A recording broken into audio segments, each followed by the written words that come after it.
ഭജ ഗോവിന്ദം ഭജ ഗോവിന്ദം ഭജ ഗോവിന്ദം ഭജ ഗോവിന്ദം ഗോവിന്ദം ഭജ മൂഢമതേ സംപ്രാപ്തേ സന്നിഹിതേ കാലേ നഹി നഹി രക്ഷതി ഡുഗൃഞ്ജകരണേ ഭജ ഗോവിന്ദം ഭജ ഗോവിന്ദം ഗോവിന്ദം ഭജ മൂഢമതേ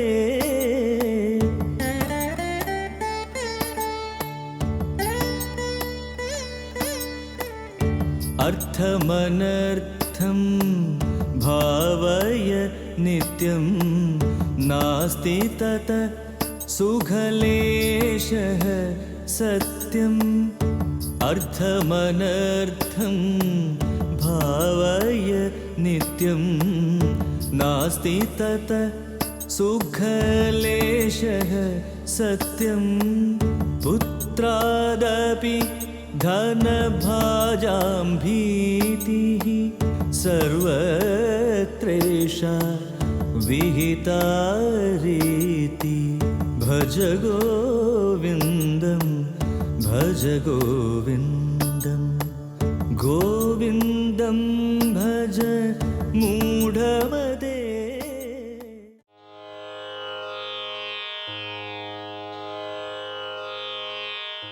അർത്ഥം അനർത്ഥമാണ് എന്ന് എപ്പോഴും ചിന്തിക്കൂ.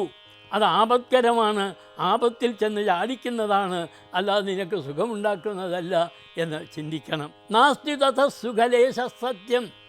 ആ ധനം നേടിയാൽ നിനക്ക് സുഖമുണ്ടോ? ഇല്ല. ആയേ ദുഃഖം വ്യയേ ദുഃഖം എന്നാണ്. വരവേ പണം വന്നാലും ദുഃഖമാണ്, വരം ചിലവായാലും ദുഃഖമാണ്. രണ്ടു തരത്തിലും ദുഃഖമാണ്. അപ്പോൾ ആരുമ്പോൾ ഇതെല്ലാം എങ്ങനെ സംഭരിച്ച് സൂക്ഷിച്ചു വയ്ക്കും? ഇത് ആർക്കൊക്കെ ആരെങ്കിലും കൊണ്ടുപോകും എന്നുള്ളതാണ്. വ്യയേ ദുഃഖം. ചിലവാക്കിയാലും ദുഃഖമാണ്. താൻ ഇത്രയും കഷ്ടപ്പെട്ടുണ്ടാക്കിയത് അത് ചിലവായിപ്പോയല്ലോ എന്ന് ദുഃഖമാണ്. അതുകൊണ്ട് ഈ ധനത്തെ യഥാർത്ഥത്തിൽ നാം ധനം സമ്പാദിച്ചാൽ അതിന് രണ്ട് തരത്തിലുള്ള ദോഷം വരുന്നതാണ്. അപാത്രത്തിൽ കൊടുക്കുക, യോഗ്യത അർഹതയില്ലാത്തതിന് കൊടുത്താൽ അതും അപകടമാണ്. നേരെ മറിച്ച് പാത്രത്തിൽ കൊടുക്കേണ്ടവന് കൊടുക്കാതിരിക്കുക, കൊടുത്തവന് കൊടുക്കരുതാത്തവന് കൊടുക്കുക. ഇത് രണ്ടും ഈ അർത്ഥത്തിന് ഉണ്ടാകുന്നതായ അനർത്ഥങ്ങളാണ്. അതുകൊണ്ട് ധനം വന്നാലും ദുഃഖമാണ്, വന്നം ചിലവായാലും ദുഃഖമാണ്. അതുകൊണ്ടാണ് നാസ്തി തഥ സുഖലേശ സത്യം. സുഖലേശം പോലുമില്ല, അല്പം പോലും സുഖമില്ല. ധനം നിനക്ക് കിട്ടിയാൽ പരമസുഖമാണ് എന്ന് നീ വിചാരിക്കുന്നു. ഇല്ല, നിനക്ക് പരമസുഖമില്ല. ഇപ്പോഴും അതിനെക്കുറിച്ച് അത് ചിന്തയാണ്. അതുകൊണ്ടാണ് നാസ്തി തഥ സുഖലേശ സത്യം. തഥ ആ ധനത്തിൽ നിന്നും സുഖലേശം പോലും, അല്പം സുഖം പോലും ഇല്ല എന്നുള്ളതാണ്. സുഖമില്ല എന്നാണ് സത്യം എന്ന് പറഞ്ഞു. മാത്രമല്ല പുത്രാദപി ധനജഭാജാം ഭീതി. ധനമുള്ളവർക്ക് സ്വന്തം മക്കളിൽ നിന്ന് പോലും ഭയമാണ്. കാരണം മക്കൾ കുറേ കഴിയുമ്പോൾ അച്ഛൻ്റെ പണം തട്ടിയെടുക്കാൻ ചിലപ്പോൾ അച്ഛനെ കൊന്നെന്ന് വരും, അല്ലെങ്കിൽ അച്ഛനെ കബളിപ്പിച്ച് മറ്റൊരുത്തിൽ അപഹരിച്ചെന്ന് വരും. അതുകൊണ്ട് പണം സൂക്ഷിച്ചു വയ്ക്കുന്നത് മക്കളിൽ നിന്ന് പോലും ധനത്തിൽ അപകടം ഉണ്ടാക്കാൻ കാരണമാകും. അതാണ് പുത്രാദപി. സ്വന്തം മകനാണ്, താൻ പോറ്റി വളർത്തിയതാണ്, തനിക്ക് വേണ്ടി തൻ്റെ സുഖദുഃഖം താൻ വളരെ കഷ്ടപ്പെട്ടതാക്കിയതാണ്. ആ പുത്രൻ പോലും ധനമുള്ളവനെ സംബന്ധിച്ച് ഭീതിയാണ്, ഭയമുളവാക്കുന്നവനാണ്. കാരണം അവന് പണം വേണം, അച്ഛൻ ചോദിച്ചാൽ പണം തരില്ല. അപ്പോൾ അവൻ മോഷ്ടിക്കാൻ തുടങ്ങും. ഒടുവിൽ അതിന് തടസ്സം നിന്നാൽ ഒടുവിൽ അച്ഛനെ തന്നെ കൊന്നെന്നും വരും.